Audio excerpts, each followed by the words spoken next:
I thought a good place to start, Lior, is talk a little bit about the LPs. You know, where the money is coming from and how much push you are getting to participate in the deal flow in that reindustrialization movement. Ed, great to be here, and thanks for having me. We raise capital from US-based LPs. It's a nonprofit organization, university endowments, foundation, hospital system, etc. We started the firm 11 years ago with one goal. And our belief that the US economy needs to grow much faster, north to a 5%. And it's going to happen only from physical industries because they are combining 85% of the world GDP. And to tell you the truth, we kind of forget to build hard companies in this country. And we are super excited to be back in the market with capital to support founders and operators. You've grown the firm as well in the last couple of years. Joe Fuff came from T. Rowe Price. You have Jitem Bell, Charlie Mwangi, who are alumni of Rivian and Tesla in Charlie's case. What's the strategy with these two new funds, and how are you going to use your talent bench to get out there, do something interesting?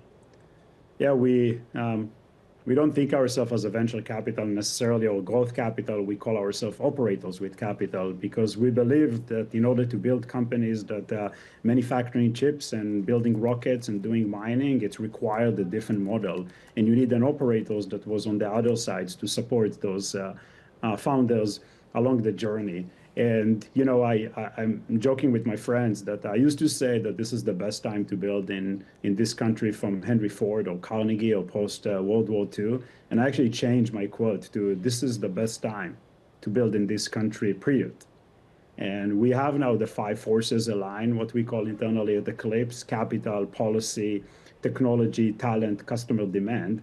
And those forces was not aligned in this country for us to build those type of companies. They were only aligned in one other country that compete with us, and it's China.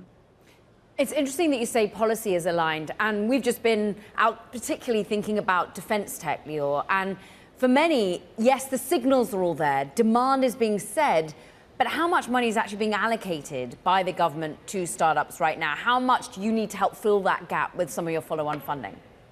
Yeah, I'm actually sitting right now in a hotel in Washington, D.C., going to talk on stage with Jamie Dimon on JP Morgan SRI around Defense Production Act. And I cannot remember someone like me is visiting so often Washington, D.C., and have the CEO of the largest bank in the world allocating $1.5 trillion of JP Morgan to support those businesses.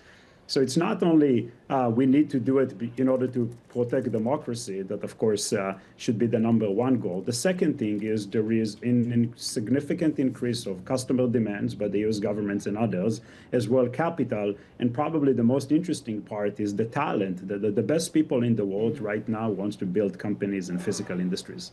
Look, you've raised 1.3 billion in total, and it's divided between where you're going to be allocated in growth stage. We can understand some of the winners you've already got. We've seen a phenomenal portfolio, an economy you say you've built. But where's exciting at the very early stage? Where do you want to be going out and looking for? Where does the puck move? Yeah, Caroline, it's interesting. As you can imagine, I get that question a lot of like, okay, you raise new capital, which industries you're going to invest in? In some way, we talked about defense, building chips, building fabs, and doing mining, building batteries 10 years ago. So the reality, physical industries are not new things. They've been here for so long, and they are combining 85% of the world GDP.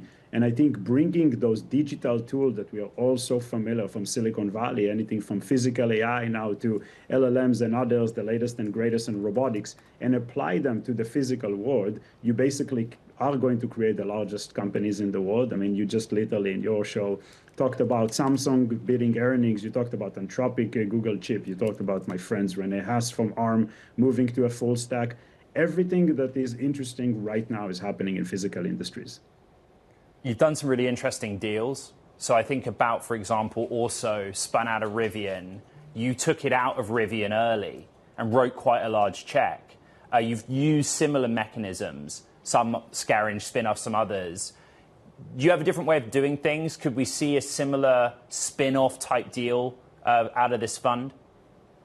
Yeah, I remember I got the first phone call, I think, from one of our LPs in 2018, and he was like, Lior, why the heck you're building a company? You're supposed to invest. And I'm like, hey, I'm an operator. I like to build companies. I'm not going to stop building companies. And I think, what you're seeing, Ed, is the model of how you build companies is shifting as well. Yeah. Because just based on Caroline's great questions on the defense is, you need scale out of the gate. So if you're going to take the traditional seed, Series A, Series B, Series C, it's just too slow. And if there is an asset that I can spin out, if there is a talent that I can take, if there is a customer, I can build a company for that demand. Right. As an operators with capital, we have a full flexibility.